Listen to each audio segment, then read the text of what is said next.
બરાબર 5 દિવસ પછી પ્રગટ ગુરુવારી મહંત સ્વામી મહારાજનું આગમન અમદાવાદની આ ધરતી પર થઈ રહ્યું છે અને સ્વામીશ્રીનું દીર્ઘ રોકાણ આ શાહીબાગ મંદિર ખાતે છે.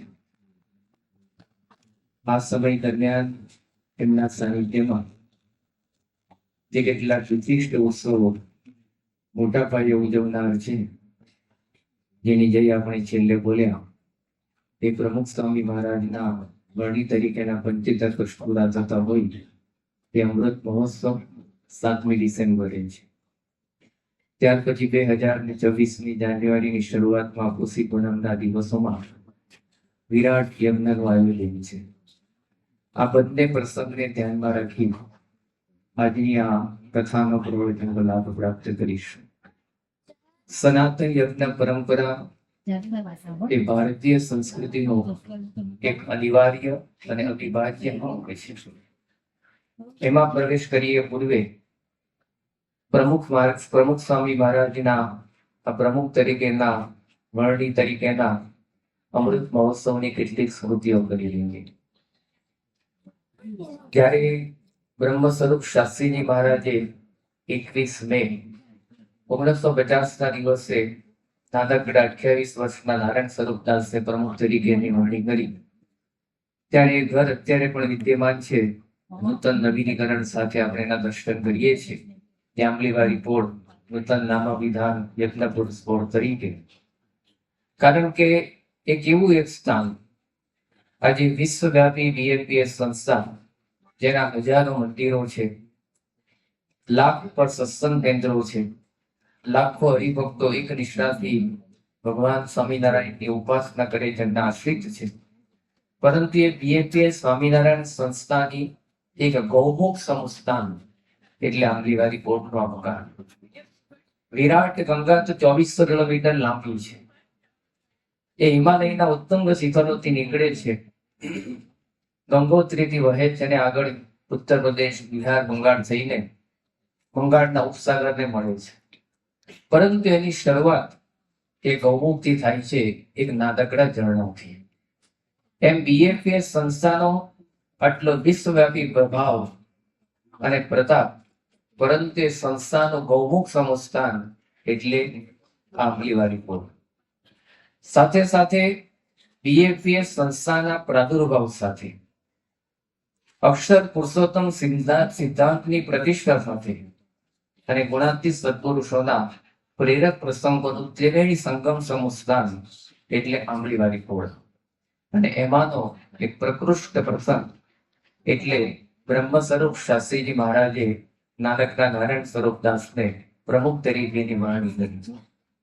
જ્યારે આ વર્ષે એમના 75 વર્ષ પૂરા થઈ રહ્યા છે, ત્યારે એક એવા એક વિરલ નેતા, એક અદ્વિતીય પ્રમુખ એ બીએપીએસ સંસ્થામાં રહ્યા. એમની એક અદ્ભુત વિશેષતા કેવી હોય તો કહી શકાય, કદાચ વિશ્વની આવી હજારો સંસ્થાઓનો અભ્યાસ કરવામાં આવે, ઇતિહાસ તપાસવામાં આવે, સર્વેક્ષણ કરવામાં આવે, તો આટલા લાંબા વર્ષો સુધી 1950 થી શરૂ કરી સ્વામી ધામમાં પધાર્યા 13મી ઓગસ્ટ 2016, 66 વર્ષથી પણ દીર્ઘ સમયગાળો એક પ્રમુખ તરીકે કદાચ આ દુનિયાનો કોઈ વ્યક્તિએ નિભાવ્યો હોય તો કદાચ સૌ પ્રથમ નામ કે પ્રમુખ સ્વામી મહારાજનું આવે એ નિશાન બાબત. અને પાછું નિભાવ્યું છે, વર્ષો પસાર કર્યા છે એવું નથી. સૌના હૃદય જીતીને, સૌના હૃદય સિંહાસન ઉપર બેસીને, બધાને રાજી કરીને આ સેવા બજાવી એ ખરેખર સ્વામીની એક વિરલ સેવા રહી. એના સૌ આપણે સાક્ષી છીએ. પ્રમુખ સ્વામી મહારાજના પ્રમુખ તરીકેના ટૂંકમાં 9 પાસા જોઈને સ્મૃતિ કરીને આગળ વધીએ કે કેવા એક વિરલ નેતા, નિરાળુ નેતૃત્વના 9 પાઠ એમના જીવનમાંથી સહેજે શીખી શકાય એવા છે, જે આપણા વ્યક્તિગત, પારિવારિક, સામાજિક અને આધ્યાત્મિક જીવન સર્વમાં ઉપયોગી છે. પહેલો એમનો પાઠ, સૌને અધિકાર આપે પણ ક્યારેય અધિકાર વાપરે નહીં, એ સાચા પ્રમુખ સ્વામી મહારાજ હતા. અધિકાર શબ્દ એ બોલ્યા નથી, તો અધિકાર શબ્દ જમાવવાની વાત તો ક્યાંથી આવે? અજમાવવાની વાત તો બહુ દૂરની રહી. હા, એમને એક વાર અધિકાર શબ્દ વાપર્યો, પણ કેવી રીતે? જયારે શાસ્ત્રીજી મહારાજની સુવર્ણ તુલાનું આયોજન હતું અને એ વખતના વડીલ હરિભક્તો મુખ્ય હતા. સ્વામી વિતરણ કરીને આવ્યા. બહુ સ્વામીની ઉંમર નાની, 28-29 વર્ષની. સ્વામી શાસ્ત્રીજી મહારાજ દર્શન કરવા રૂમમાં પધાર્યા. દર્શન કરીને બહાર નીકળ્યા અને વડીલ હરિભક્તો શાસ્ત્રીજી મહારાજને મળવા માટે આવ્યા.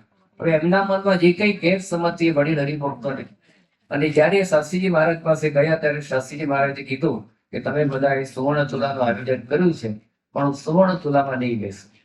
શાસ્ત્રીજી મહારાજ તો પ્રભાવી ને પ્રતાપી, આખો એમનો સ્વભાવ જલ્દી કોઈ ભૂલી શકાય નહીં. એટલે વડીલ હરિભક્તોને આની આગળ કોણ મળ્યું? તો જોગાનુજોગ નારાયણ સ્વરૂપદાસ પ્રમુખ સ્વામી મહારાજ દર્શન કરવા ગયા. એટલે એમના મનમાં એમ કે આમને કઈ કાન ભંગડી કરી લાગે છે, અને બહાર આવીને બધા જ વડીલ હરિભક્તો પ્રમુખ સ્વામી મહારાજ ઉપર તૂટી પડ્યા. ના કહેવાના શબ્દો કીધા કે તું તારા મનમાં સમજે છે, તું તા પર આવી ગઈ. હવે તું બધી ભવાઈ કરવા બેઠો છે, તું એકલો ઉત્સવ ઉજવજે, હવે બધા ચાલે. આ પ્રસંગ ત્યાં પૂરો થતો નથી. આ સ્વામી પ્રતિકાર કરવા સ્વામી કોઈ શબ્દ બોલતા નથી. કદાચ સ્વામી કહી શક્યા હોત કે મેં કઈ કીધું નથી, સ્વરક્ષણ માટેનો એક શબ્દ નહીં, એક ક્રિયા નહીં. આ પ્રસંગને વર્ષો બધી ગયા. 34-35 વર્ષ પછી સંતો સાથે ગોષ્ઠી કરતા આ પ્રસંગની સ્મૃતિ નીકળી. સંતો કીધું કે બાબા, આપનો કોઈ વાંક નથી. અને બધા વડીલ ભક્તો આપને કીધા વગર ઠપકો આપે, પ્રસંગ જાણે આપને ઠપકો આપી દે. આ કેવું કહેવાય? પ્રમુખ સ્વામી મહારાજ એ વખતે પહેલું વાક્ય બોલ્યા કે એ સૌને મને ઠપકો આપવાનો અધિકાર હતો. અધિકાર પોતા માટે નહીં, બીજા માટે આપી દીધો. આ પ્રમુખ તરીકેનો એક અદભુત પાસું એમના જીવનમાં. બીજું પાસું, એ સૌની સેવા કરે પણ સેવા કરાવે. સંજોગો વછૂટે, શરીર તૂટે, સમય ફૂટે, પણ સેવામાંથી ક્યારેય પાછા પ્રમુખ સ્વામી મહારાજ પડ્યા નથી. અટલાદરા મંદિરના કામ પ્રસંગે જયારે બહુ જ મોટા પંચર વિગતમાંથી અટલાદરા સ્ટેશને આવતા હતા, એ ખાલી કરવામાં આવ્યા. બધા જે શક્તિશાળી સંતો ભક્તો હતા એ સેવામાં જોડાયા. પ્રમુખ સ્વામી મહારાજનું શુક્લગીરી શરીર એમને પણ સેવામાં સાચી લીધા, પણ નીચે પેકિંગ મૂકવાની સેવા એમને આવી. એક બહુ જ ભારે પથ્થર, લગભગ 4.5 ટનનો વજન, લંબાઈ 9 ફૂટ અને એની પહોળાઈ 2.5 થી 3 ફૂટ. આટલો ભારે પથ્થર વેગનમાંથી ખાલી કરી, એ બધે કોઈ ક્રેન નહીં, ટ્રેક્ટર નહીં, ગાડા દ્વારા અને બધા પેકિંગ મૂકીને કામ કરવાનું. સ્વામીને પેકિંગ મૂકવાનું કામ સોંપ્યું. પેકિંગ સ્વામી મૂકતા હતા, પણ કઈ સરજો ઉપરવાળાથી થઈને પથ્થર ગબડ્યો અને સ્વામીની ચારે આંગળી પથ્થર નીચે જ દબાઈ ગઈ, સેન્ડવિચ થઈ ગઈ, તંપર આવી ગઈ. સ્વામી ત્યાં ત્યાં ઢળી પડ્યા, મૂર્છાવશ થઈ ગયા. 1.5 કલાક સુધી બેભાન અવસ્થામાં રહ્યા. હવે આવી પરિસ્થિતિ થાય તો આરામમાં જ જવાનું હોય.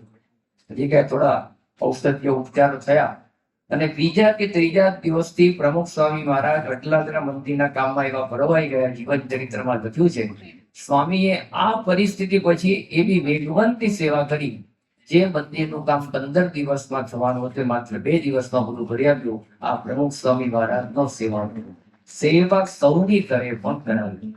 ત્રીજું, એ સૌને સાંભળે પણ ક્યારેય સંભળાવે નહીં.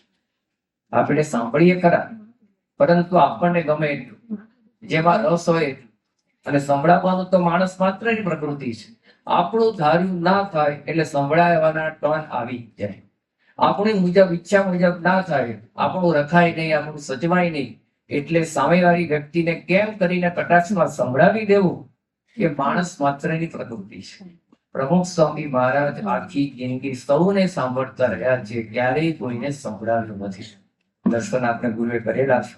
સવારમાં સ્વામી વોકિંગ કરતા મુખપાઠ સાંભળે, પૂજામાં કીર્તનો સાંભળે, નાસ્તા વખતે રિપોર્ટ સાંભળે, મુલાકાતો શરૂ થાય એમાં લોકોના પ્રશ્નો સાંભળે, ફોન કોલ શરૂ થાય એમાં સાંભળે, બપોરે જમતી વખતે કોઈ પાછું રિપોર્ટિંગ હોય, સાંજે મીટિંગનો દોર શરૂ થાય એમાં સાંભળવાનું, સાંજે સભામાં પધારે એમાંય સાંભળવાનું, આશીર્વાદ તો 10-15 મિનિટ ના જ, બોલવાનું તો બહુ ઓછું, રાત્રિ ભોજન એમાંય કઈક રિપોર્ટિંગ કે વાંચન એમાં સાંભળવાનું, સૂતી વખતે પલંગ પર પડ્યા પછી પણ ફોન કોલ ચાલતા હોય સાંભળવાનું, પણ ક્યારેય કોઈને સંભળાવ્યું નથી કે તમે મારી ઈચ્છા મુજબ ના કર્યું.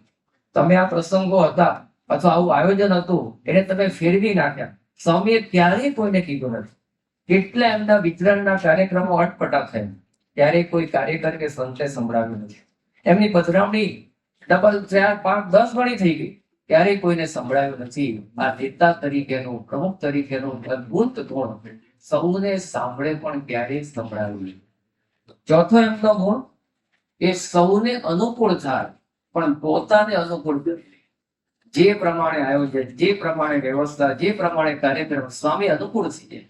હવે ક્યારેક તો બેહુદી માગણી આવે પણ છતાં પોતાના શરીર, સંજોગો, તબિયતનો કોઈ વિચાર કર્યા સિવાય સ્વામી અનુકૂળ થઈ જાય. સ્વામીની અનુકૂળતા તો ખરેખર વિશ્વવ્યાપી અને સૌના હૃદયવ્યાપી છે. એક જ પ્રસંગ સમજવા માટે પૂરતો છે. જીવન ચરિત્રના 3જા ભાગમાં 6ઠા પાના ઉપર આ પ્રસંગ છે. 2 ફેબ્રુઆરી 1975 દિવસ સ્વામી સાંકળી વિસ્તારમાં વિચરણમાં જોડાયા છે. સવારે 9:30-10 વાગે ચરોતરના એક ગામમાંથી એક હરિભક્તનો ફોન આવે છે અને સ્વામીને કહે છે કે સ્વામી આજે સાંજે 4 વાગે મારા જમાઈ અને દીકરીના લગ્ન છે, તો તમે જમાઈ ફેરા ફરે પેલા આશીર્વાદ આપવા આવી જાઓ. વિનંતી નહીં, પ્રાર્થના નહીં, સીધો હુકમ નહીં, ગુરુ નહીં. જીવન ચરિત્રમાં પ્રસંગ તો માત્ર 4 જ લીટીનો લખ્યો છે. વિસ્તાર વેદને લઈ, ભાઈને લઈ, પણ આજે જરા હું પ્રસંગને ખોલું છું. અને સ્વામી એ હરિભક્તને કહે છે, વાંધો નહીં, અમે પ્રયત્ન કરીએ છીએ. સ્વામી તરફ સેવક સંતોને કીધું કે આપણે અત્યારે ચરોતરના આ ગામમાં જવાનું છે. બાપા અત્યારે? સંતો કીધું કે બાપા સાંજે તો અહીં 9 વાગે સાંકળીથી 15 કિલોમીટર દૂર મઢીમાં જાહેર સત્સંગ સભાથી ગોઠવાઈ ગઈ છે. સ્વામી કે આપણે આવી જતો અત્યારે ગાડી તૈયાર કરો. સ્વામીએ સેવક સંતોને કીધું ગાડી તૈયાર કરાવો. ગાડી તૈયાર કરવાની વ્યવસ્થા થઈ. સેવકોએ કીધું કે બાપા જમવાનું? સ્વામી કે થઈ ગઈ. સેવકોએ કીધું બાપા બપોરનો આરામ કે ગાડીમાં? અને સ્વામી આ જ પરિસ્થિતિમાં તરત, એ વખતે કોઈ સારી ગાડી નહોતી, જૂના જમાનામાં પેલી જીપ આવતી ત્યારે બારી બારણા હોય જ નહીં, જીન્સના કાપડના દરવાજા જેવું હોય, એ જૂની જીપમાં સ્વામી વિચરણ કરતા. એમાં નીકળ્યા. એ વખતે એક્સપ્રેસ વે નહોતા, નેશનલ હાઈવે નહોતા. જે અમદાવાદ અને સુરત વચ્ચેનો જે અત્યારે જૂનો નેશનલ હાઈવે છે, જે ભરૂચની વચ્ચેથી પસાર થાય છે, એ હાઈવે હતો. કોઈ બ્રિજ નહોતા. અત્યારે નર્મદા નદી ઉપર ભરૂચને કિનારે 5 મોટા બ્રિજ છે. એ વખતે માત્ર જૂનો બ્રિજ ગોલ્ડન બ્રિજ હતો, બહુ જ સાંકડો, એક તરફી વાહન ચાલે.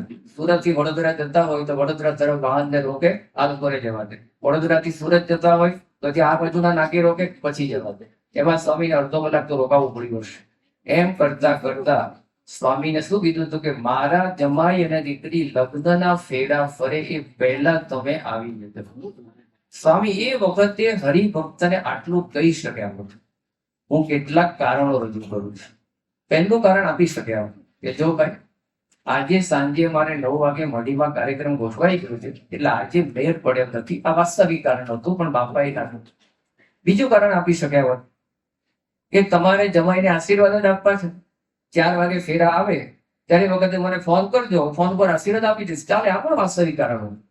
સ્વામી ત્રીજું પણ કહી શક્યા હોય કે જુઓ તમારે લગ્ન ગોઠવાઈ ગયા છે, મારે આજે સાંજે મઢીમાં કાર્યક્રમ ગોઠવાઈ ગયો છે, હવે હું ત્યાં આવું તો હરિભક્તો પૂરા થાય, હવે તમે નક્કી કરો મારે કોને રાજી કરવા.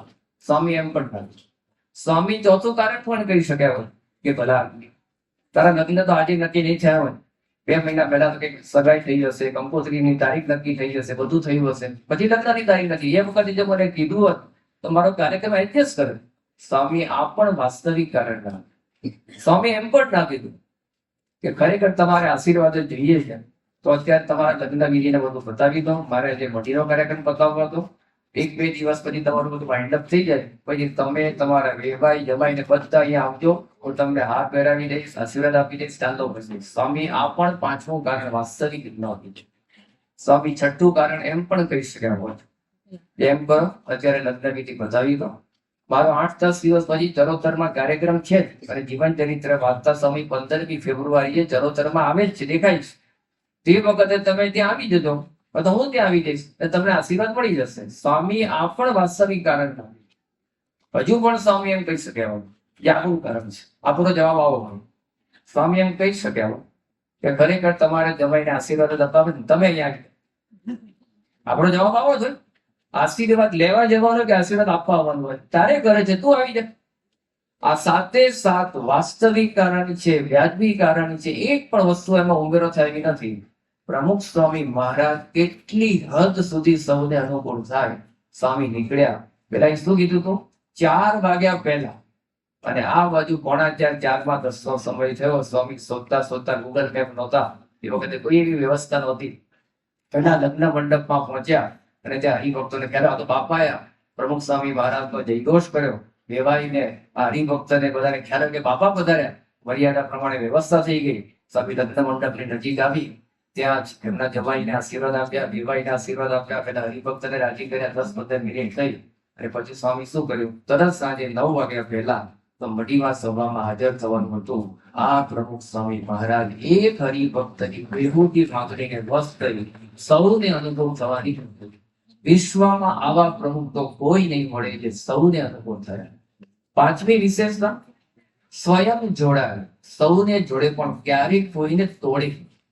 આજે આપણી એક પ્રકૃતિ છે, અધિકાર હાથમાં હોય, હોદ્દો હોય, આપણું નામ પહેલું બોલાતું હોય એટલે અધિકાર વાપર્યા વિના રહેવાય, એની ચડાય. સ્વામીએ ક્યારે કોઈ દિવસ કોઈને તોડ્યા નથી, મજૂર સુદ્ધાને પણ તોડ્યા નથી. ગોંડલમાં અમૃત મહોત્સવ વખતે જે અત્યારે જૂનું ગુરુકુળ છે મંદિરની સામે, એના બીજા માળમાં લાદી બેસાડવાનું કામ છે અને હરિભક્તને ઉતારા માટે આપવાનું. મુંબઈના હરિભક્ત લવજીભાઈ, એને સ્વામીએ સોંપ્યો હતો. હવે સ્વામી જયારે બધા વિભાગોની પૂછતાછ કરવા નીકળ્યા, લવજીભાઈ સામે મળે ને પૂછ્યું કે લવજીભાઈ, લાદી બેસાડવાનું કામ કેટલે પહોંચ્યું? લવજીભાઈ વાસ્તવિકતા રજૂ કરી કે સ્વામી, આ લાદી એટલી બધી ખરબચડી છે, મજૂરો ઉપર લઈ જાય છે, લઈ પણ ગયા પણ હાથમાં છાલા પડી ગયા, એટલે હવે કામ કરવાની ના પાડે છે. એ વખતે પ્રમુખ સ્વામી મહારાજ એક શબ્દ બોલતા નથી. સ્વામી કહી શક્યા કારણ કે આખા મહોત્સવના સર્વે છે, બધા વિભાગોના પણ વડા, સંસ્થાના પ્રમુખ, બધી જ દોરવણી એમની નીચે થાય બધા વિભાગોની. એ વખતે પ્રમુખ સ્વામી મહારાજ લવજીભાઈને કહી શક્યા તમારા પર વિશ્વાસે તમને કામ આપ્યું, હવે આવું કરો છો? સ્વામી એક શબ્દ બોલતા નથી. તમે એટલું જ બોલ્યા, લવજીભાઈ તમે ત્યાં પહોંચ્યો, થોડીક મિનિટમાં ત્યાં આવું છું. તમે દર્શન કરીને ત્યાં પહોંચ્યા, કોઈને પણ કાંઈ કીધા વગર પ્રમુખ સ્વામી મહારાજ લાદીની તકલીફ પડી, ત્યાં ગયા. બહુ જ ભારે લાદી હતી પણ સ્વામીએ 12 લાદીની તપી પોતાના જમણા તપે મૂકી પહેલા માળ ચડીને ત્યાં પહોંચાડો, ત્યાં પહોંચાડતી. આ દ્રશ્ય લવજીભાઈ સામે બેઠેલા બધા મજૂરો ગપ્પા મારતો બધાને અંતર પ્રશ્ન થઈ કે જે સ્વામી આખા મહોત્સવનો ભાર લઈને ફરે છે એ સ્વામી લાદીનો ભાર ઉપાડીને અત્યારે આવે. કોઈને કઈ કહેવું પડ્યું નહીં, બધા સેવામાં જોડાઈ ગયા. લાદી ઉપાડવાના મજૂરો ના પાડતા હતા, એમને પણ આ દ્રશ્ય કહ્યું, એ પણ એમાં જોડાઈ ગયા. સમયસર કામ પૂરું થયું. સ્વામી કોઈને તોડે નહીં. સ્વયં એવું જીવન કે સૌ જોડાઈ જાય, ક્યારેય કોઈને તોડે. છઠ્ઠી વિશેષતા, સૌને યશ આપે પણ યશ ક્યારેય પણ નહીં. કાર્ય થાય, સારી રીતે પૂર્ણ થાય એટલે યશમાં સૌથી પહેલા ભાગીદાર વ્યક્તિ પોતે છે. ભલે કઈ કર્યું ના, સ્વામી સંપૂર્ણપણે એમાં ઇન્વોલ્વ, એમનું જ ગાઈડન્સ હોય, એમની જ દોરવણી હોય, સર્વે એમને સમયનો બધો ભોગ આપ્યો હોય પણ યશ બીજા. 1981 નો સમયો સંસ્થા માટે પ્રથમ સમયો હતો. સૌથી અનુભવી સ્વામી જ હતા. એ વખતના બધા સંતો નાના ઓછા અનુભવી, બધી દોરવણી બાપા જ કરતા. અને જયારે એ દ્રશ્ય યાદ આવે છે, એના પછી જયારે સ્વયંસેવકોની પ્રશસ્તિ સભા લાલ દરવાજા પાસે પ્રેમાભાઈ હોલમાં થઈ ત્યારે સ્વામીનું પહેલું વાક્ય હતું કે સેવા તો તમે બધાએ કરી છે, ભોગ તમે બધાએ આપ્યો છે, મેં તો માત્ર ખુશી સોંપવી છે. હવે સંપૂર્ણ આયોજનમાં એ જ પણ યશ બીજાને વેચી દીધો. એ 85 નો સમય હોય, 92 તો શતાબ્દી હોય, 95 નો અમૃત મહોત્સવ હોય, સંસ્થાનો 2007 નો સમય હોય, કોઈ પણ હોય, સ્વામી ક્યારે કોઈ દિવસ યશ લીધો નથી, હંમેશા માટે આપી દીધો છે. સાતમી વિશેષતા, સૌને હાથ જોડે પણ ક્યારેય કોઈના માટે પોતાના માટે હાથ જોડે નહીં. કેટલા પ્રસંગો છે.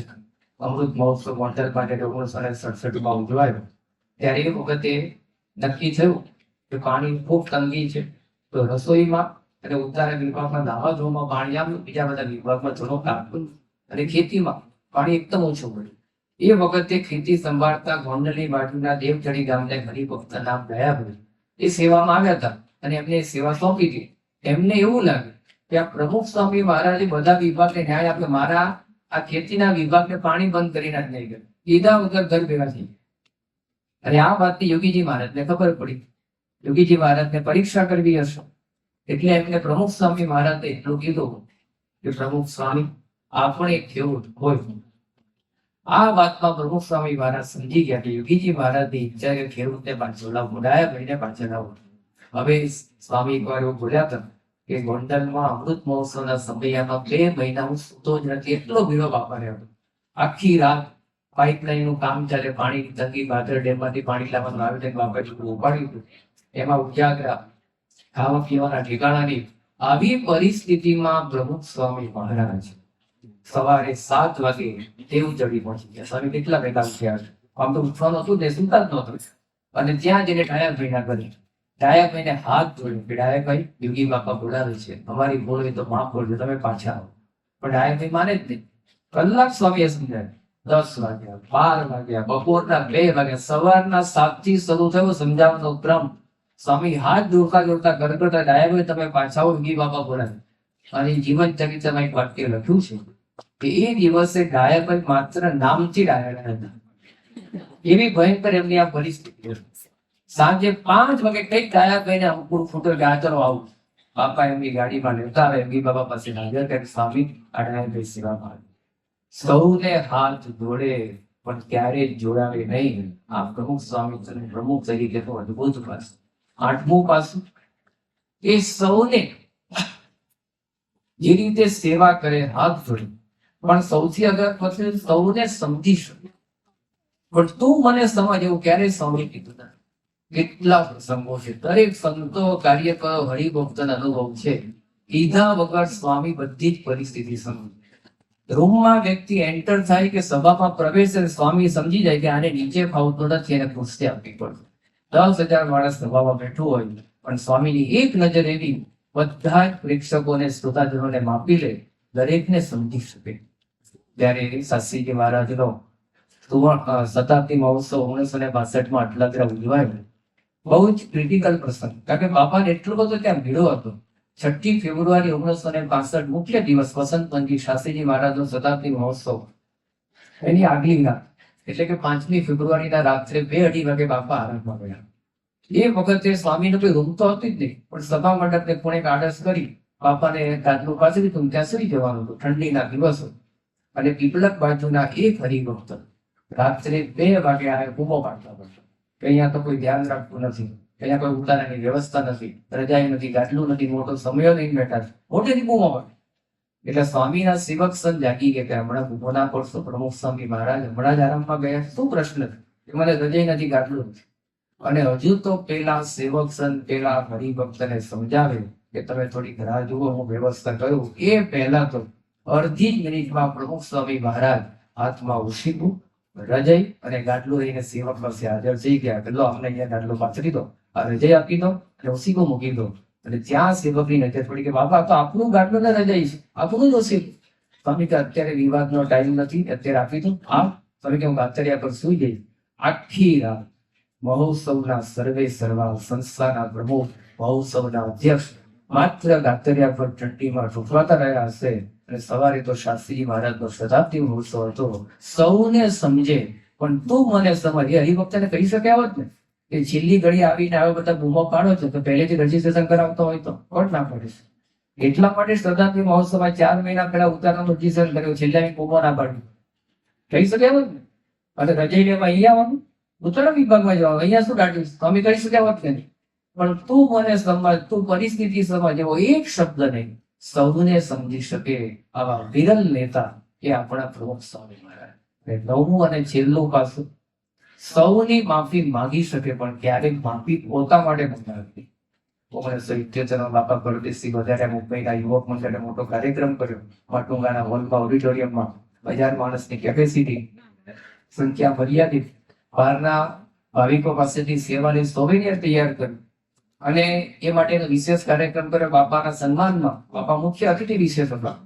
પણ હરિભક્તોને ખબર પડી, હરિભક્તે આવવાનું નતું કે ચલો બાપાના દર્શન થશે. એટલે જે નિયત સમય તો સાંજે 5 વાગ્યાનો, એના પહેલા 4 વાગે હરિભક્તો હોલમાં એન્ટર થઈ, હોલ ભરાઈ ગયો.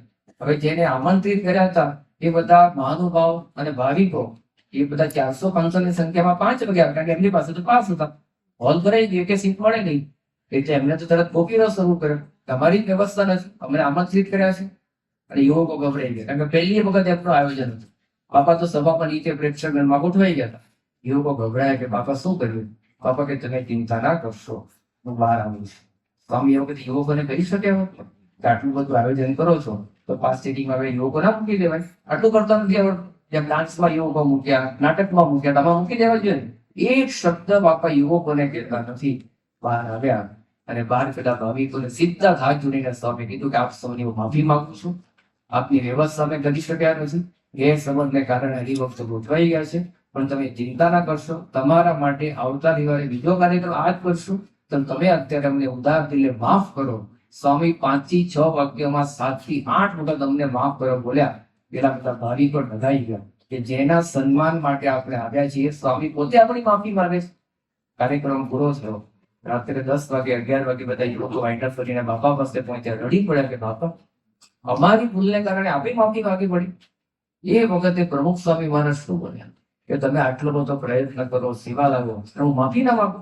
માફી માંગવાનું મારા અધિકારમાં આવે છે, મારી ફરજમાં આવે છે. આ પ્રમુખ તરીકેનું અદભુત લક્ષણ પ્રમુખ સ્વામી મહારાજના જીવનનું હતું. આવા પ્રમુખ સ્વામી મહારાજના વર્ણી તરીકે જે નામ હતું તો નારાયણ સ્વરૂપદાસ, પણ પ્રમુખ તરીકે સમગ્ર વિશ્વવ્યાપી બન્યું. કરોડોના હૃદય સિંહાસનમાં જે નામ ક્યારે ભૂલાશે નહીં ને ભૂસાશે નહીં, એમની આ પ્રમુખ તરીકેની વર્ણીના અમૃત મહોત્સવની ઉજવણી ભવ્યતાથી થઈ. અને આપણી વાર રિપોર્ટ મેં કીધું બીએપીએસ સંસ્થાનું બહુ સારું સ્થાન, ખરેખર અદભુત સ્થાન, ઐતિહાસિક સ્થાન, અસ્મિતાપૂર્ણ સ્થાન, એક અભિનવથી પરમ પૂજ્ય ઈશ્વરચરણ સ્વામીની આર્ષ દ્રષ્ટિથી ખૂબ જ સુંદર નવીનીકરણ સાથે આપણને ત્યારે દર્શન આપે છે. તો આવા પ્રમુખ તરીકે શબ્દ બોલાય, તેમના જીવનના પ્રમુખ તરીકેના આવા 9 વિરલ ભાષા એ આપણા વ્યક્તિગત, પારિવારિક, સામાજિક અને આધ્યાત્મિક જીવનમાં સદાય પ્રેરણા આપે એવું સ્વામીનો આ વિરલ વ્યક્તિત્વ છે. બીજું પાસું સત કરીએ છીએ સનાતન યજ્ઞ પરંપરા. આજ મહંત સ્વામી મહારાજના સાનિધ્યમાં બીજો ઉત્સવ થવાનો છે. ઓછી પૂનમના દિવસે સત્સંગ દીક્ષા હોમાત્મક યજ્ઞ વિરાટ પાયે આયોજન છે. પણ આજે આપણે સમજીએ કે આ યજ્ઞ એ સનાતન પરંપરાનું એક અવિભાજ્ય એક અંગ છે. કેવી રીતે? 7 મુદ્દાને આધારે આપણે આને જોવાનો પ્રયત્ન કરવાનો છે. પહેલો મુદ્દો છે યજ્ઞ એટલે ભૂત દ્રવ્યોની આહુતિ. બીજું, યજ્ઞ એટલે સ્વાર્થની નિવૃત્તિ અને પરમાર્થની પ્રવૃત્તિ. યજ્ઞ એટલે આપણા પર સદા થતા રહેતા ઋણની સ્વીકૃતિ. ચોથું પાસું છે યજ્ઞ એટલે સનાતન પરંપરાની સંસ્કૃતિ. પાંચમું પાસું છે યજ્ઞ એટલે વૈજ્ઞાનિક આધુનિક અભિગમો આવિષ્કારોની અભિવ્યક્તિ. છઠ્ઠું એનું પાસું છે યજ્ઞ એટલે પર્યાવરણની થતી ઉન્નતિ અને જાગૃતિ. અને સાતમું અને મુખ્ય પાસું છે યજ્ઞ એટલે સનાતન સિદ્ધાંતની પ્રસ્તુતિ. ક્રમાનુસાર આ મુદ્દાને જોઈએ. પહેલો મુદ્દો એ બહુ સ્પષ્ટ છે. યજ્ઞ એટલે ભૂત દ્રવ્યોની આહુતિ. યજ્ઞમાં જે કાંઈ ભૂત દ્રવ્ય વપરાય છે એ વેદોને આધારે, બ્રાહ્મણ ગ્રંથોને આધારે અને સંહિતા ગ્રંથોને આધારે નક્કી થયું છે. એ ખરેખર બહુ જ પારંપરિક છે. એમાં મુખ્ય ઘી દ્રવ્ય છે, મધુવૈ ઘૃતમ, એ મધુર અમૃત તુલ્ય છે. સાથે બીજું દ્રવ્ય વપરાય છે એ સમિત. સમિત પ્રાણો, જે વિશિષ્ટ વૃક્ષોના લાકડા જે નક્કી કરવામાં આવ્યા છે એ સમિત તરીકે વપરાય. કારણ કે આ લાકડાથી જે અગ્નિ પ્રગટે એ ક્યારેય એ આપણા સ્વાસ્થ્યને બગાડતું નથી. ત્રીજી વસ્તુ છે એમાં જવ.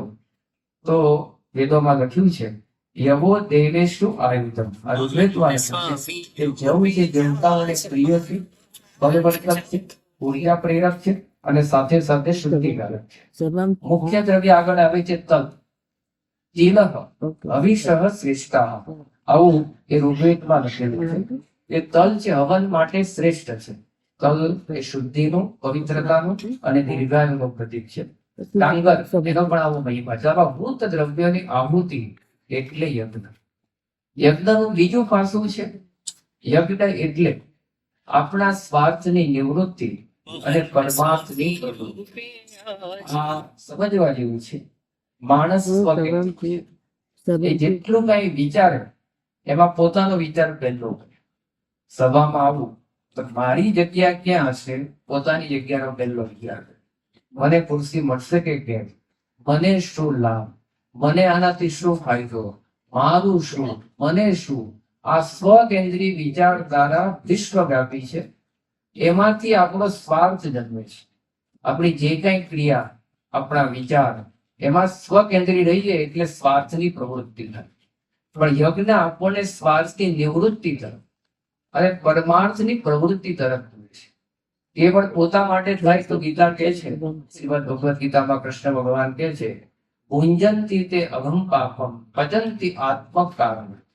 કે કેવળ પોતા માટે જે વ્યક્તિ કરે, બીજા કોઈને સમય ના આપી શકે, બીજા કોઈની સેવા ના કરી શકે, બીજા કોઈનું સારું વિચારી ના શકે, તે વ્યક્તિ ભુંજંતે તે અહમ પાપમ, એ પાપ થાય છે. આ કૃષ્ણ ભગવાને ગીતામાં લખ્યું છે. એટલે સ્વાર્થની નિવૃત્તિ અને પરમાર્થની પ્રવૃત્તિ તરફ દોરાવવું એ યજ્ઞ છે. અને એટલે જ આપણે જુઓ છે પરમાર્થની પ્રવૃત્તિના જેટલા કાંઈ કાર્યો થાય છે એમાં પાછળ યજ્ઞ શબ્દ જોડાય છે. એ પછી નેત્ર યજ્ઞ હોય, રક્તદાન યજ્ઞ હોય, પછી દંત ચિકિત્સા યજ્ઞ હોય, શ્રમ યજ્ઞ હોય, સેવા યજ્ઞ હોય, આવા પરમાર્થની પ્રવૃત્તિના શબ્દો પાછળ યજ્ઞ શબ્દનો ભાવ એટલો જ છે કે આ પ્રવૃત્તિ પરમાર્થની પ્રવૃત્તિ છે. કારણ કે ઉપનિષદો આપણને પરમાર્થની પ્રવૃત્તિ તરફ દોરે છે. યજ્ઞ એનું પ્રથમ પગથિયું છે. ઈશાવાસ્ય ઉપનિષદ 10 મુખ્ય ઉપનિષદ ગણાય, એનું પ્રથમ ઉપનિષદ માત્ર 20 મંત્રોનો ઉપનિષદ છે ઈશાવાસ્ય ઉપનિષદ. એનો પ્રથમ મંત્ર આ જ કે છે, ઈશાવાસ્યમિદં સર્વમ યત્કિંચ જગત્યામ જગત તેન ત્યક્તેન ભુંજીતા પાકૃતસ્ય સિદ્ધમ. તેન ત્યક્તેન ભુંજીતા, જે કાંઈ તમે ઉપભોગ કરો પણ પહેલા ત્યાગી, બીજાનો પહેલા વિચાર કરો, કેવળ પોતા માટે નહીં. તો આ પરમાર્થની પ્રવૃત્તિ એ સાચી યજ્ઞીય ભાવના છે. અને આવી ભાવનાથી જેટલા કાંઈ કર્મો થાય એ કર્મોનું બંધન લાગતું નથી. આપણે જે કાંઈ કર્મો કરીએ પણ એમાં જો કેવળ સ્વાર્થ હોય, સ્વકેન્દ્રી વિચારધારા હોય, તે કર્મો આપણને આગળ જતા જન્મ મરણની સંસ્કૃતિ બનાવે. પણ યજ્ઞીય ભાવનાથી કર્મો થાય તો ગીતાની અંદર શ્રી કૃષ્ણ ભગવાન કહે છે, યજ્ઞાર્થાત કર્મણો અન્યત્ર લોકોયમ કર્મ બંધન. એ યજ્ઞીય ભાવનાથી જેટલા કે કર્મો થાય એ કર્મો ક્યારે બંધનરૂપ થતા નથી, એ મુક્તિરૂપ થાય છે. અન્યત્ર બીજા કર્મો, લૌકિક કર્મો એ આપણને બંધનની ગરગામાં નાખે છે. એટલો અદ્ભુત સંદેશ સ્વાર્થ અને પરમાર્થની પ્રવૃત્તિ માટે આ ગીતાકાર આપણને આપે છે. આપણે સમાજમાં જોઈએ છીએ 4 પ્રકારની વૃત્તિ કામ કરે. પહેલા લે પણ આપે, આસુરી લઈ લે, બધું ઉઠવી લે પણ સામે કાંઈ ના આપે. બીજી વૃત્તિ, પહેલા આપે અને પછી લે, વેપારી વૃત્તિ. એ ખરીદવા માટે જઈએ તો પહેલા વસ્તુ આપણને આપે, પછી એનું બિલ ચૂકવવાનું, પૈસાની ચૂકવણી કરવાની, વેપારી વૃત્તિ. ત્રીજી વૃત્તિ, પહેલા લે અને પછી આપે. ક્યાં થાય છે જોઈ લો. કોઈ પરમિશન પાસ કરાવવાની હોય, નકશા પાસ કરાવવાના હોય, ટીડી સ્કીમમાં કંઈક કામ કરાવવાનું હોય તો પહેલા ટેબલ ઉપર વેઇટ મૂકવું પડે. પહેલા લે, એ જે કઈ સામે અધિકૃત વ્યક્તિ હોય કહેવાતા, એ પહેલા લે, એ પછી તમે જેટલી મોટી કોથળી આપે એ પ્રમાણે કામ જલ્દી. પહેલા એ લે અને પછી તમને પરમિશન આપે. ખાલી જગ્યા વૃત્તિ, નામ નથી. અને ચોથી વૃત્તિ, આપે પણ લે નહીં. આ યજ્ઞીય વૃત્તિ, દેવ વૃત્તિ. આ જ વિશાળ ભાવના, કે આ ભાવનાથી કામ કરવું તો જીવન યજ્ઞ બને. એટલે યજ્ઞનો આ બીજું પાસું, યજ્ઞ એટલે સ્વાર્થની નિવૃત્તિ અને પરમાર્થની પ્રવૃત્તિ. ત્રીજી વસ્તુ, યજ્ઞ એટલે આપણા પર થતા રહેતા ગુણની સ્વીકૃતિ. આપણે ક્યારેય એકલા જીવન જીવી શકતા નથી. આપણું અસ્તિત્વ, આપણું પોષણ કે આપણો વિકાસ, એના મૂળમાં અનેક લોકોનો સહકાર છે. ખાલી એટલી જ વાત કરીએ, એક રોટલીનો પોળીઓ મોંમાં મૂકીએ છીએ, એમાં કેટલા લોકોનો સહકાર છે. એ રોટલી ઘઉં, એ ઘઉંનું બિયારણ કોઈ દુકાનમાંથી ખેડૂત લાવ્યા હશે, કેટલી મહેનત કરીને પોતાના ખેતરમાં વાવ્યા હશે, એને પછી પ્રકાશ મળ્યો હશે, પાણી આપ્યું હશે, નિંદામણ કાઢ્યું હશે, એટલા 3-4 મહિનાની મહેનત પછી એને લણ્યું હશે, પછી એને ઘરમાં સાફ કરાવ્યું હશે, પછી એ એપીએમસીમાં ગયું હશે, ત્યાંથી નાના વેપારીને ત્યાં ગયું હશે, વેપારીને ત્યાંથી આપણે લાવ્યા પછી દળાવ્યું હશે, દળનાર બીજો અને બનાવનાર બીજા, અને પછી એ રોટલીનો એક ટુકડો આપણા મોંમાં જાય છે. ખાઈએ છીએ રોટલીનો એક ટુકડો, પણ એની પાસે કેટલા વ્યક્તિનું યોગદાન છે, સહકાર છે.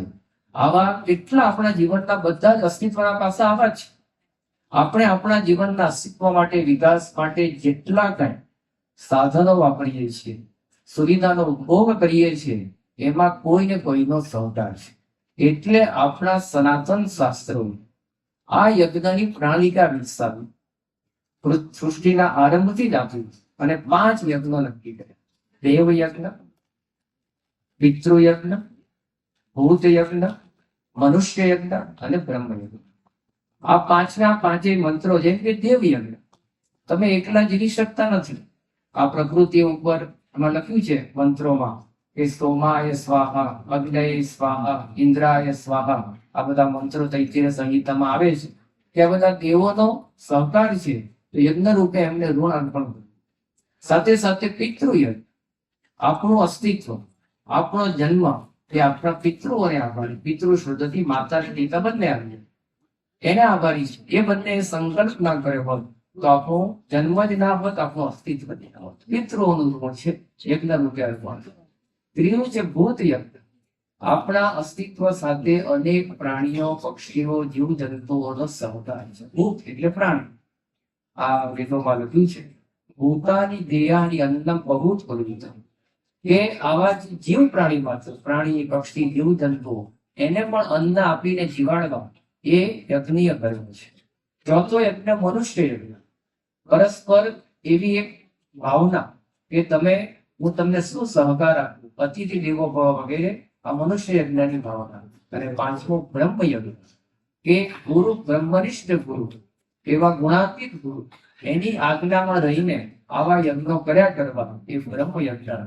તો આપણે આપણા અસ્તિત્વ, આપણા ઉપરથી લોકોનો સહકાર છે, એના પ્રત્યે કંઈક ઋણ અદા કરી શકીએ, એ ઋણની સ્વીકૃતિ આ યજ્ઞનું ત્રીજું પાસું છે. ચોથું યજ્ઞનું પાસું છે યજ્ઞ એટલે સનાતન પરંપરાની સંસ્કૃતિ. જયારે આ વિષય જરા વેદોને થોડો અભ્યાસ કરતો હતો ત્યારે ઋગ્વેદ એ દુનિયાનો પ્રાચીનતમ ગ્રંથ છે. દુનિયાના જેટલા કઈ શાસ્ત્રો લખાયા, પણ આપણે વેદોને અપૌરુષેય માનીએ છીએ અને સ્વીકારેલું છે, સર્વ સ્વીકૃત છે. એ કોઈએ બનાવેલા નથી. સૃષ્ટિની ઉત્પત્તિ કાળથી ભગવાને ઋષિ મુનિઓના મનમાં જે અંતસ્ફૂર્ણા કરીને જે શબ્દો નીકળ્યા એ વેદો દ્વારા જ મળ્યા. ઋગ્વેદ સૌથી પ્રાચીન, પછી યજુર્વેદ, સામવેદ અને અથર્વ. એ ઋગ્વેદનો પ્રથમ મંત્ર જ આના ઉપર છે. અગ્નિ મેળે પુરોહિતમ યજ્ઞસ્થ દેવ મૃત્વી. પ્રથમ દેવતા અગ્નિ તરીકે સ્થાપ્યા અને તરત યજ્ઞ શબ્દ ત્યાં લખ્યો છે. એટલે એનો અર્થ શું? આ યજ્ઞ પરંપરા સનાતન પરંપરા. સૃષ્ટિનું સર્જન થયું એનાથી પણ ઋગ્વેદમાં લખ્યું છે યજ્ઞેન યજ્ઞમય જંત દેવા સ્થાની ધર્માણી પ્રથમાન્યાસન. પ્રથમ જે સૃષ્ટિનું સર્જન શેનાથી થયું? યજ્ઞેન યજ્ઞમય. આ દેવોએ સૃષ્ટિના સર્જનમાં પ્રથમ યજ્ઞથી આનું સર્જન કર્યું અને પ્રથમ ધર્મ કયા મૂક્યા? યજ્ઞના. યજ્ઞ સંબંધિત પ્રથમાન્યાસન, પ્રથમ ધર્મો યજ્ઞ તરીકે. એ જ રીતે સતત બ્રાહ્મણમાં લખ્યું છે યજ્ઞ વૈ વિશ્વસ્ય નામી. એમાં સ્પષ્ટ ઘોષણા કરે છે કે યજ્ઞ છે સમગ્ર વિશ્વ વ્યવસ્થાનું નાભી છે. આ જે કઈ વિશ્વની વ્યવસ્થા ચાલે છે, સંચાલન થાય છે, એનું નાભી કેન્દ્ર એ યજ્ઞ છે. આગળ મનુસ્મૃતિમાં લખવામાં આવ્યું છે વૈદિક સનાતન ધર્મ. સનાતન ધર્મ વૈદિક છે વ્યાખ્યા કરી. પછી આગળ શું કે કયો ધર્મ? તો પહેલો શબ્દ યજ્ઞ લખ્યો. યજ્ઞ દાન તપસ્નિત્ય, કે યજ્ઞ પહેલો ધર્મ છે. આવા દરેક સનાતન શાસ્ત્રોના જયારે સાર રૂપે લઈએ છે ત્યારે પ્રથમ કર્મ એ યજ્ઞ છે. આપણા માનવ જીવનના 16 સંસ્કાર છે. 16 સંસ્કાર કહેવાય છે. ત્યારે કુલ 21 પણ કહે છે, પણ એ 16 સંસ્કાર, ગર્ભાધાન સંસ્કાર, પુંસવન સંસ્કાર, પછી આગળ જાતિ કર્મ, ઉપનયન, બધા નામકરણ વગેરે આગળ જતા લગ્ન સંસ્કાર, છેલ્લો સંસ્કાર અંત્યેષ્ટિ સંસ્કાર. આ બધા જ સંસ્કાર જે 16 છે, જે હિન્દુ ધર્મ પ્રણાલિકા અનુસાર છે, એ 16 સંસ્કારમાં 10 થી વધારે સંસ્કાર યજ્ઞ સાથે જોડાયેલા. ભલે આપણે નામકરણ વખતે યજ્ઞ નહીં કર્યો હોય, લગ્ન વખતે તો કર્યો છે, કોઈ કે જો કોર્ટમાં કર્યો તો યજ્ઞ નહીં થયો હોય, પણ છેલ્લો યજ્ઞ તો બધાને મળવાનો છે, અંત્યેષ્ટિ. એમાં તો કોઈ બાકાત નથી. એમાં તો આપણી ઈચ્છા નહીં હોય તો લાકડા ઉપર મૂકવાના છે, અગ્નિ આપવાના છે. એટલે અંત્યેષ્ટિ કર્મ તો બધાનું થવાનું. પણ 16 સંસ્કારમાંથી 10 થી વધારે સંસ્કાર યજ્ઞ સાથે જોડાયેલા છે. એટલે આપણી આ યજ્ઞ પરંપરા એ સનાતન પરંપરા છે.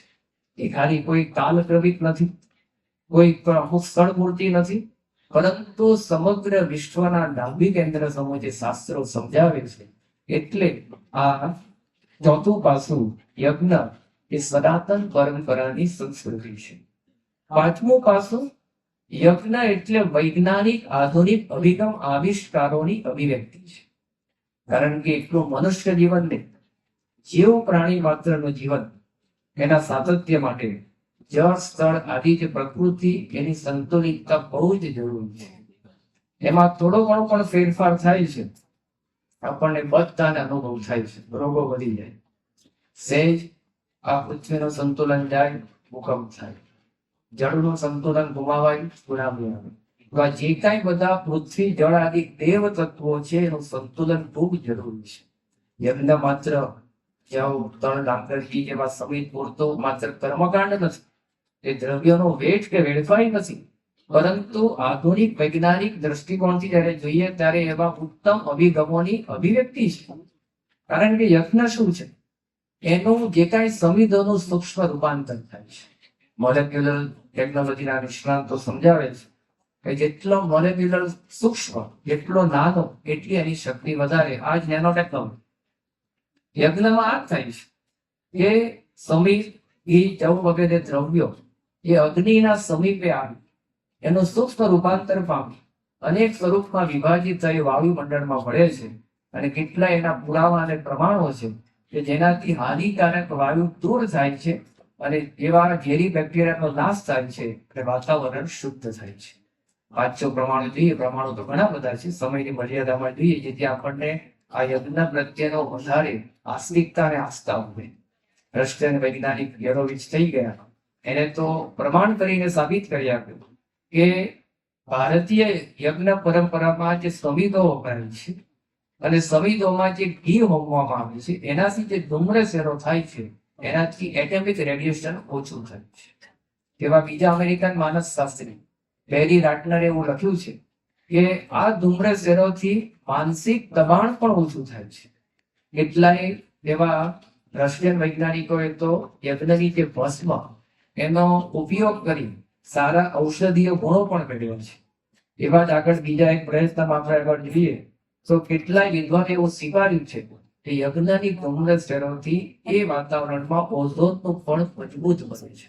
જેટલું ઓઝોન મજબૂત એટલું વાતાવરણ શુદ્ધ. ત્યારે આપણે આવી શંકા સાંભળીએ છીએ કે ઓઝોનના પડમાં ગાબડા પડવા માંડ્યા છે, એ હકીકત છે. સમય જતા કંઈક થવાનું, પણ એની સામે યજ્ઞ જ આ વસ્તુને બચાવી શકે છે. નેશનલ ત્યાં બોટાનિકલ રિસર્ચ ઇન્સ્ટિટ્યૂટ એના કેટલાક રિપોર્ટમાં એવું આવ્યું હતું કે આ યજ્ઞમાં જે સમિત વપરાય છે વગેરે ઉચ્ચ દ્રવ્યો વપરાય છે એનાથી બહુ જ મોટો ફાયદો વાતાવરણને થાય છે. વાતાવરણની શુદ્ધિ, ઝેરી બેક્ટેરિયાનો નાશ. એમણે તો આગળ ત્યાં સુધી પ્રયોગ કર્યો, એપિલેપ્સી નામનો જે મગજનો રોગ, એમાં એક દર્દીને આ ધૂમ્રસેનોનો પ્રયોગ કરાવવામાં આવ્યો જે પ્રમાણિત અને શાસ્ત્રીય રીતે. જેવી રીતે એપિલેપ્સીમાં જે મગજના એને ઝાટકા વાગતા હોય 53 દિવસ સુધી ઝાટકા લાગ્યા નહીં. આ પ્રમાણભૂત એમના રિસર્ચમાં લખેલું છે. આગળ કેરળ બાજુ પથિરાચરમ નામની આખી એક સંસ્કૃતિ છે જે યજ્ઞશાળામાં યજ્ઞો કરે છે. એના સંશોધનો એવું બતાવે છે કે આ યજ્ઞ અહીંયા ચાલુ રહે છે એનાથી આજુબાજુના ખેતરોને બહુ જ લાભ મળે. કારણ કે એનાથી જે વનસ્પતિને પાક હતો એમાં જીવાતોનું સંક્રમણ ઘટી ગયું અને સાથે સાથે બીજનું અંકુરણ ઝડપી બન્યું. આવું આ કેરળના આ યજ્ઞશાળાના પ્રયોગ દ્વારા સાબિત થયું. ફ્રેન્ચ અને રશિયન વૈજ્ઞાનિકોએ રિસર્ચ વધારે કર્યું અને એમને એવું નોંધ્યું કે જે ભારતીય યજ્ઞ પરંપરાના જે સમિધો છે જેમાં આંબો, પીપળ વગેરે એવા પવિત્ર વૃક્ષના લાકડા વપરાય છે, એના પર જ્યારે ઘી નાખવામાં આવે છે, અગ્નિ પેટાય છે, ત્યારે ફોર્મિક એલ્ડિહાઇડ નામનો વાયુ ઉત્પન્ન થાય છે જે વાતાવરણના ઝેરી બેક્ટેરિયાને નાશ કરે છે. આવા કેટલાય પ્રમાણો છે જે આપણને બતાવે છે કે યજ્ઞ એટલે વૈજ્ઞાનિક આધુનિક અભિગમોની આ અભિવ્યક્તિ છે. આગળ છઠ્ઠું લઈએ, એ યજ્ઞ એટલે પર્યાવરણની જાગૃતિ છે. કારણ કે આ પર્યાવરણમાં આપણે રહીએ છીએ તે આખું યજ્ઞ ચક્ર આધારિત છે. ચાંદોગ્ય ઉપનિષદમાં આખું યજ્ઞ ચક્ર વર્ણવવામાં આવ્યું છે. એમાં 3 મુખ્ય છે: પૃથ્વી, માનવ અને દેવ. આ પૃથ્વી આપણને પ્રકાશ, આ રીતે હવા, પાણી, ઉર્જા વગેરે આપે છે. તો એના પ્રત્યેનું પણ ઋણ. સાથે સાથે માનવ એ કઈ રીતે અદા કરી શકે? આજે બધા દેવો આપે છે એને સંતુષ્ટ કઈ રીતે કરી શકે? તો એને યજ્ઞ દ્વારા, યજ્ઞ શબ્દ પ્રથમ, પછી તપ, દાન, સેવા. ત્રીજી વસ્તુ, એ જ દેવો સંતુષ્ટ થાય તો વરસાદ સમયસર વરસે, સૂર્યપ્રકાશ સંતુલિત થાય, સાથે સાથે વાતાવરણ, ઋતુઓ નિયંત્રિત થાય. એ ઋતુમાં થોડો પણ ફેરફાર થાય છે કેટલું કરોડોનું નુકસાન થાય છે. હમણાં દિવાળી પછી માવઠું આવ્યું, ગુજરાત, રાજસ્થાન, મહારાષ્ટ્ર સુધી બધે પહોંચ્યું. કેટલાયનો તૈયાર થયેલો ઉભો પાક, કરોડોનો પાક, એ બધો નુકસાનમાં. વાતાવરણ થોડું પણ અસંતુલિત થાય, ઋતુઓ સંક્રમિત થાય, આનાથી પ્રભાવિત થાય એટલે એનું પરિણામ માનવ સૃષ્ટિને ભોગવવાનું આવે. ક્યારેક અતિવૃષ્ટિ, ક્યારેક દુકાળ, ક્યારેક સુનામી, એ બધા ફેરફારો થતા જ રહે. કારણ કે એટલા માટે આ યજ્ઞ એ જરૂરી છે. વાતાવરણમાં થોડો પણ ફેરફાર થાય, એવું આરામ થઈ જાય છે. જો દિલ્હી જઈ આવો, એક દિવસ ક્યાં પહોંચે? 400 ઉપર પહોંચે. હમણાં પણ થાય. અમદાવાદ પણ બાકી નથી. પહેલા તો વર્ષો પહેલા પેલોના ધુમાડા હતા, હવે વાહનોના ધુમાડા છે. એક દિવસ 300 ઉપર, 350 પર પહોંચે. શ્વાસ લેવામાં હમણાં પણ થાય. તો આ વાતાવરણ અસંતુલિત થાય છે. એને એક જ સનાતન શાસ્ત્રો સમજાવે છે, યજ્ઞ ચામુંડા. આમ તો આપણી સંસ્કૃતિ પ્રમાણે રોજ યજ્ઞ કરવાના એવું નથી, તો કરી શકતા નથી. પણ આવા કઈક પ્રસંગે આવું જયારે વિશાળ યજ્ઞનું આયોજન થાય ત્યારે આપણે જોડાઈએ. એ પણ બહુ જ મોટી આપણી પ્રકૃતિ પ્રત્યેની, પર્યાવરણ પ્રત્યેની સેવા છે. તો છઠ્ઠું પાસું આ છે, યજ્ઞ એટલે પર્યાવરણની ઉન્નતિ અને જાગૃતિ. આ જ વાત ગીતાની અંદર કરવામાં આવી છે. ગીતાની અંદર લખ્યું છે, 3જા અધ્યાયનો 11મો શ્લોક, દેવાન ભાવયતાનેન તે દેવા ભાવયંતવહમ પરસ્પરમ ભાવયંત શ્રેય પરમ અવામ સદમ. એ દેવો અને મનુષ્ય પરસ્પરમ ભાવયંત, એકબીજાને આ રીતે ઋણ અદા કરતા રહે તો આખું સૃષ્ટિનું તંત્ર વ્યવસ્થિત ચાલે. ગીતાકારમાં પણ આ જ સમજાવી રહ્યા છે કે પર્યાવરણની જાગૃતિ, ઉન્નતિ યજ્ઞ દ્વારા જ થાય. 7મું અને છેલ્લું મહત્વનું પાસું, યજ્ઞ એટલે સનાતન સિદ્ધાંતની પ્રસ્તુતિ. સનાતન સિદ્ધાંત તોંડક ઉપનિષદમાં લખ્યું, બ્રહ્મ વિદ્યા યૈનાક્ષરમ પુરુષમ વેદ સત્યમ પ્રવાચ તામ તત્વતો બ્રહ્મ વિદ્યા. જેના વડે અક્ષરે સહિત પુરુષોત્તમનું જ્ઞાન થાય એ સાચી બ્રહ્મ વિદ્યા છે. અને આ બ્રહ્મ વિદ્યાના પ્રદાતા, સનાતન સિદ્ધાંતના ઉદ્ગાતા એટલે ભગવાન સ્વામી. આપણે જે નિમિત્તે યજ્ઞ અમદાવાદમાં બીજી અને ત્રીજી જાન્યુઆરીએ થવાનો છે, એના મૂળમાં જોડાણ જઈએ તો મહારાજે આ સિદ્ધાંતની પ્રસ્તુતિ માટે યજ્ઞ. દબાણમાં યજ્ઞ થયો, પોષી પૂનમના દિવસ એની પૂર્ણાહુતિ થઈ, 15 દિવસ સુધી યજ્ઞ થયો. અને પૂર્ણાહુતિના પ્રસંગ ભગવાન સ્વામિનારાયણે બોલતી શર્પા દીક્ષા આપીને ગુણાતીતાનંદ સ્વામી નામા વિધાન કરાવ્યું. આ પ્રસંગ લખવામાં આવ્યો છે. બોલતી શર્મણે દીક્ષા તદાન્યસ્ય પ્રજાયતે દ્વયાન્યત્ર સમાનંતો યતો ધામાક્ષરમ સમે. ત્યાગી બોલતી શર્માને દીક્ષા આપતા દ્વયાન્યત્ર સમાનંદ, આનંદ નહીં, સમાન એટલે સંપૂર્ણપણે આજે મને આનંદ થાય છે. ભગવાન સ્વામિનારાયણ કહે છે શેના માટે? યતો ધામાક્ષરમ સમે. એ અમારે રહેવાનું અનાદિ અક્ષરધામ છે. કેટલા દબાણનો યજ્ઞ એ માત્ર કર્મકાંડ પૂરતો નહોતો, માત્ર પર્યાવરણની જાગૃતિ પૂરતો નહોતો, કોઈ વૈજ્ઞાનિક અભિગમ પૂરતો નહોતો, પરંતુ સિદ્ધાંત, સનાતન સિદ્ધાંતની પ્રસ્તુતિ. મહારાજે આ વાત કરી છે. અને એમને ત્યાં ખાલી દીક્ષા નથી આપી, ગુણાતીતાનંદ સ્વામીનો ત્યાં પરિચય શું આપ્યો? કે અમારે રહેવાનું સાક્ષાત અક્ષરધામ છે. એટલા અક્ષર પુરુષોત્તમ સિદ્ધાંતની આખી એક પ્રસ્થાન કહેવાય કે પ્રસ્થાન એ મહારાજે દબાણના યજ્ઞમાં કર્યું. સાથે સાથે ગુણાતીતાનંદ સ્વામી સાક્ષાત અક્ષર બ્રહ્મ છે એ પરિચય પણ મહારાજે દબાણના યજ્ઞમાં કર્યો. એ સિદ્ધાંતની પ્રતિષ્ઠા પણ ત્યાં યજ્ઞમાં થઈ અને યજ્ઞની પૂર્ણાવતી પણ આ સિદ્ધાંત દ્વારા થઈ. બ્રહ્માંડ યજ્ઞ એ સનાતન અક્ષર પુરુષોત્તમ સિદ્ધાંત બ્રહ્મ વિદ્યા વૈદિક સિદ્ધાંત એના પ્રસ્થાન સાથે, એની પ્રતિષ્ઠા સાથે, એના પરિચય સાથે અને યજ્ઞની પૂર્ણાવતી સાથે જોડાયેલું છે. આ બહુ જ જયારે આપણે શાસ્ત્રો વાંચીએ ત્યારે આપણને આનો વિશેષ મહિમા સમજાય છે. કારણ કે આપણે બે ઉપનિષદ જોઈએ, એક મુંડક ઉપનિષદ અને બીજું બૃહદારણ્યક ઉપનિષદ. 10 ઉપનિષદ જે મુખ્ય ગણાય છે એમાં મુંડક ઉપનિષદ જે નામાભિધાન થયું છે ખરેખર સાંસદ છે. કારણ કે મુંડક એટલે મસ્તક.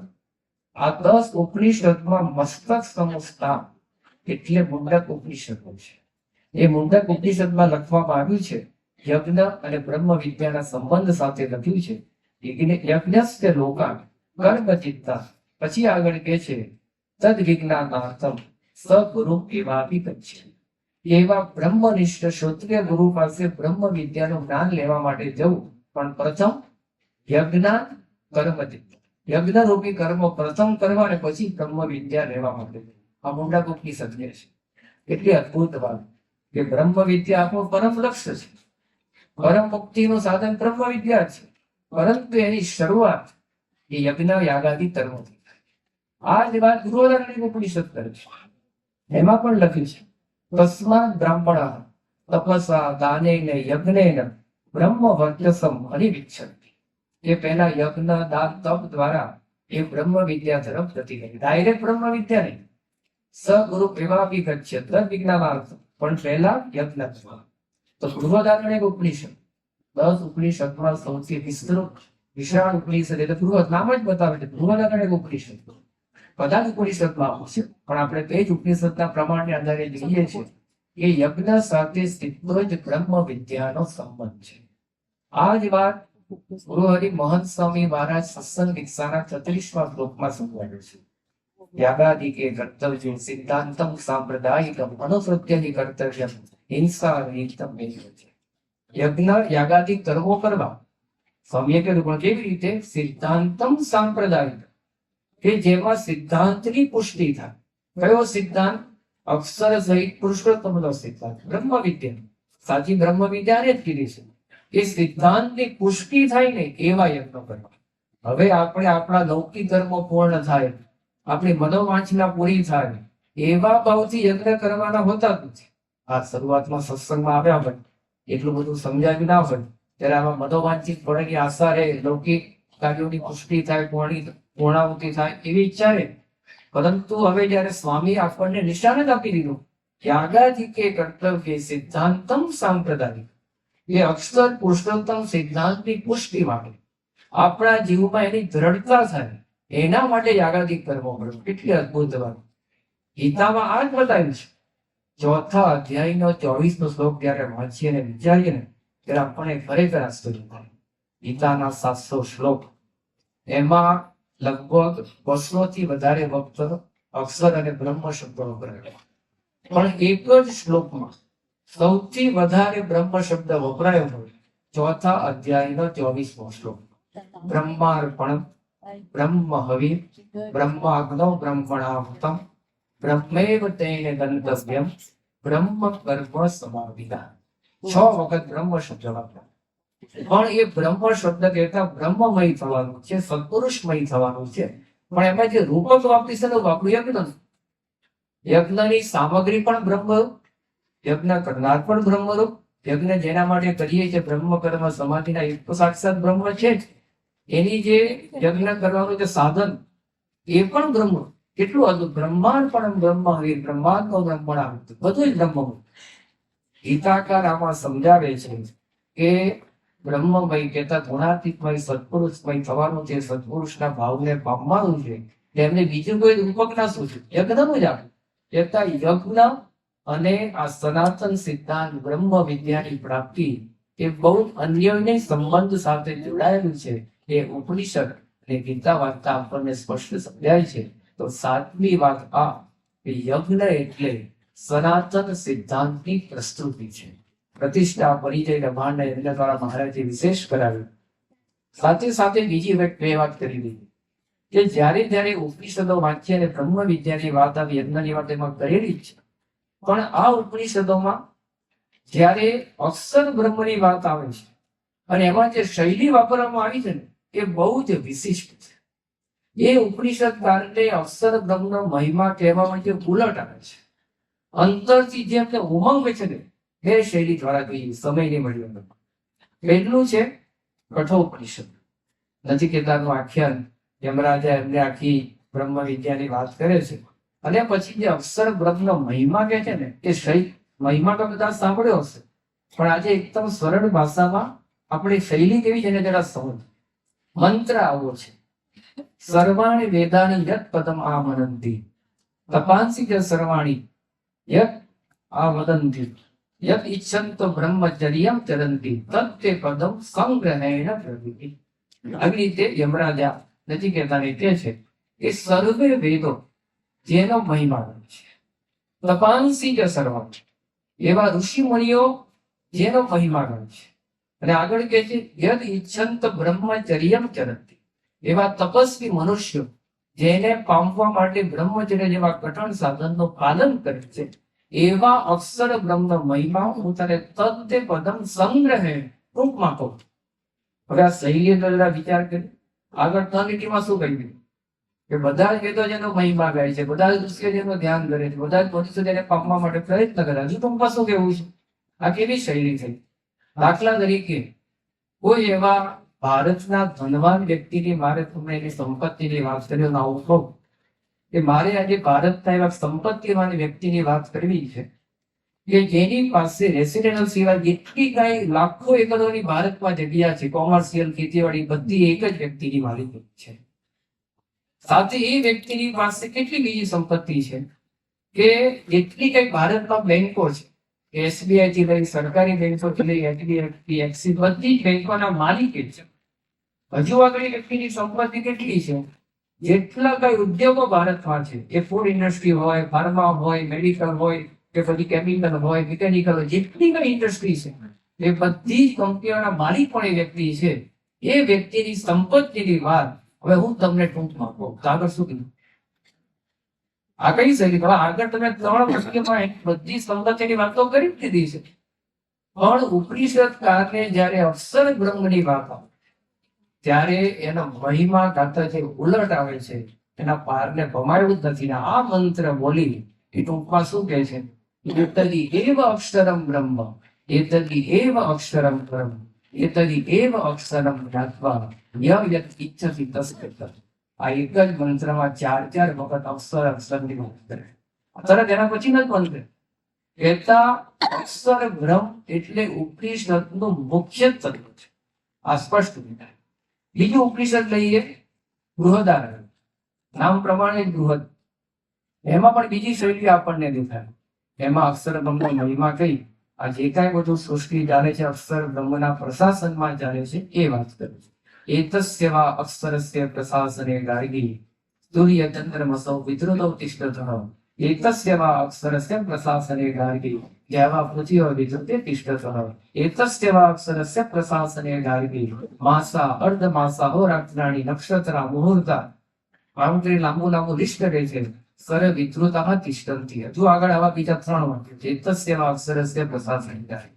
હજુ આગળ કહે છે એ જે અક્ષર બ્રહ્મને જે જાણે છે એ બ્રાહ્મણ છે. અક્ષર બ્રહ્મને જે જાણે છે એ આગળ મુક્તિને પામે છે. નથી જાણતો એ કૃપણ છે. લગભગ આવા 8 થી 9 બંધો પેપરના કહેવાય કે એતસ્યવા અક્ષરસ્ય પ્રશાસને ગાર્ગી સૂર્ય ચંદ્રમસો, આગળ પછી તારા, દિવસ, હોરાત્રાણી બધું એક સાથે બોલે. આ કેવી શૈલી છે? દાખલા તરીકે તમને તમારા ઘર વાળાએ કોઈ કામ સોંપી, તમે બજારમાં જાઓ છો, શાકભાજી લેવા માટે તમને આજ્ઞા કરી અને તમે પછી સામે એનો પ્રત્યુત્તર આપો કે હું બજારમાં જઉં છું તો ટમેટા લેતો આવું, હું બજારમાં જઉં છું હું બટાકા લેતો આવું, હું બજારમાં જઉં છું ધાણા લેતો આવું, હું બજારમાં જઉં છું પાપડી લેતો આવું, હું બજારમાં જઉં છું કોબીજ લેતો આવીશ. એક વાર ના બોલ દેવાય હું બજારમાં જઉં છું ટમેટા, બટાકા, પાપડી, કોબીજ લેતો આવીશ. એ મારા તમે કેવું પડે કે એક વાર તમને ઘરવાળા ના પડી, બીજું વાગે જો કે બોલવા જ નથી. બધા હોશિયાર એટલે બરાબર છે, પ્રમાણ.